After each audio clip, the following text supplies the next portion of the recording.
घुटने का दर्द तो सबसे कॉमन हो गया है, बहुत ज़्यादा। अगर आपको सच में अपने घुटने को सही रखना है तो सिर्फ दो चीज़ें सबसे, बहुत लंबा नहीं लूँगा, दो चीज़ें सबसे इंपॉर्टेंट है। पहला क्या है कि एक्टिव रहिए, बहुत एक्टिव रहिए।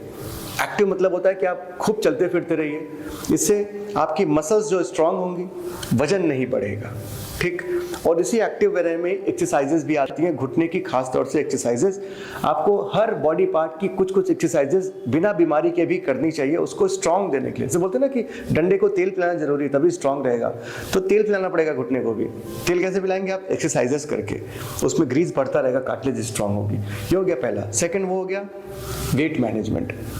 एक्टिव रहने से वेट मैनेजमेंट तो होगा ही, लेकिन वेट मैनेजमेंट के लिए सिर्फ एक्टिव रहना जरूरी नहीं है। वेट मैनेजमेंट में 80% रोल आपकी डाइट का है। अच्छी डाइट, वजन ना बढ़े, और वो डाइट लें जिसमें कि protein, calcium, omega 3 fatty acids वगैरह इतने मात्रा में रहें जिससे कि आपके जोड़ों की हेल्थ अच्छी बनी रहे, तो घुटने की भी अच्छी बनी रहेगी। सबसे कॉमनली घुटना ही खराब होता है। Good diet, exercise, weight management, यही सब कुछ यही है। और जिसको नहीं है दर्द ना, वही इसको ध्यान रख करके अपने घुटने को सही कर सकता है। एक बार घुटना पूरा खराब हो गया, अब आप थोड़ी 5 किलोमीटर चल के उसको सही कर पाएंगे, फिर तो आप फंस गए। तो प्रिवेंशन, अब प्रिवेंटिव मेडिसिन की तरफ ही बात हो रही है। सबसे अधिक कॉमन इंजरीज जो मैं देखता हूँ वो बैक की होती हैं और शोल्डर की होती हैं। ये सबसे, स्पाइन एंड शोल्डर। स्पाइन का तो आप अभी लेटेस्ट ट्रेंडिंग एक वीडियो भी शॉर्ट्स देख रहे होंगे, जो हमारे एक पावर लिफ्टर के स्पाइन में चोट लगी एंड शी कोलैप्स्ड, तो बहुत कॉमन है। तो आपको स्पाइन और शोल्डर का खास ख्याल रखना है। दो चीज़ें सबसे कॉमन जो जिम में है, जो लोग गलतियां करते हैं। पहला क्या है? प्रॉपर वार्म अप का ना होना। वार्म अप नहीं करते हैं, जल्दीबाजी में रहते हैं। वार्म अप से क्या होता है ना कि हमारी जो मसल्स हैं, जो बोलते हैं मतलब शरीर को गर्म करना। गर्म मतलब सच में गर्म होता है। गर्म कैसे होता है? ब्लड फ्लो बढ़ता है जब आपके लिगामेंट्स में जो सपोर्टिंग मसल्स हैं आपके बैक की, चाहे शोल्डर की, चाहे नी की, जब वहाँ पे ब्लड फ्लो बढ़ जाएगा ना तो चोट लगने के चांसेस कम हो जाएंगे। प्लस आप स्ट्रेचिंग करेंगे, उससे भी आपके लिगामेंट्स और जॉइंट्स और स्ट्रेच होकर के और हेल्दी होंगे। ये पहली मिस्टेक जो कि आप करते हैं, जल्दीबाहट में ये करते हैं। सेकेंड मिस्टेक, अपनी लिमिट्स को ओवर स्ट्रेच करना।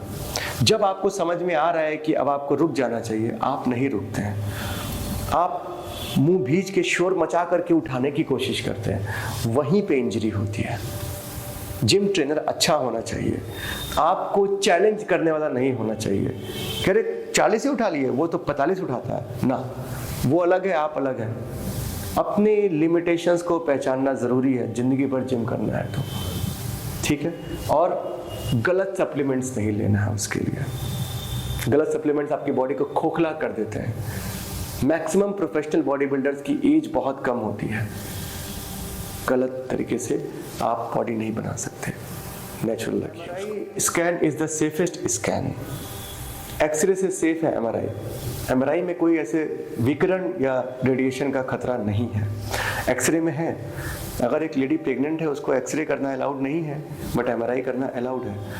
एमआरआई का एक लौता जो साइड इफेक्ट है वो है कि खर्चीला ज़्यादा है, तो जब ज़रूरत हो तभी कराइए।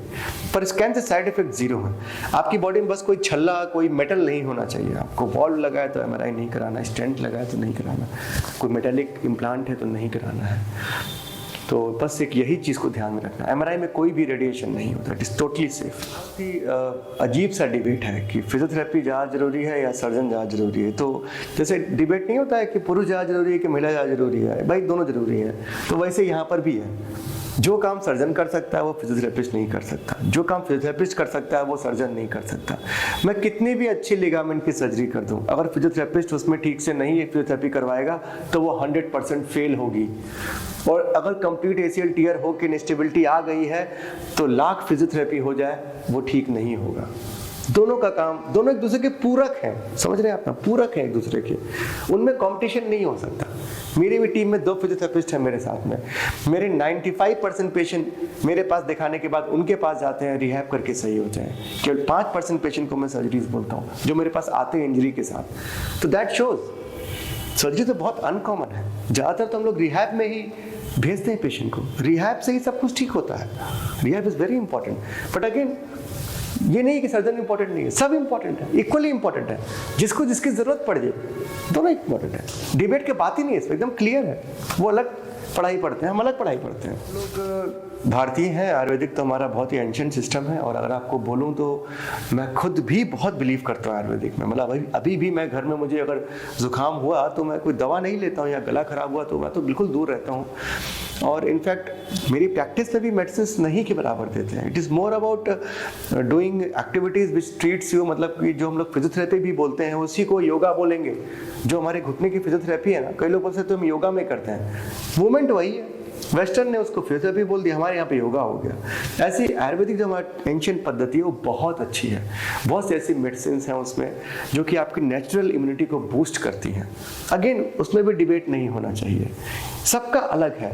इंपॉर्टेंट पता क्या है, आपका आयुर्वेदाचार्य कैसा है। अभी हमें कहीं चोट लगती है, जो नॉर्मल जनता है वो हड्डी के डॉक्टर के पास गई, एक्सरे कराया, एक्सरे बिल्कुल ठीक है। मान लो आपको घुटने में चोट लगी, आप एक्सरे कराए, एक्सरे बिल्कुल ठीक है, तो आपको लगता है सब कुछ ठीक हो गया।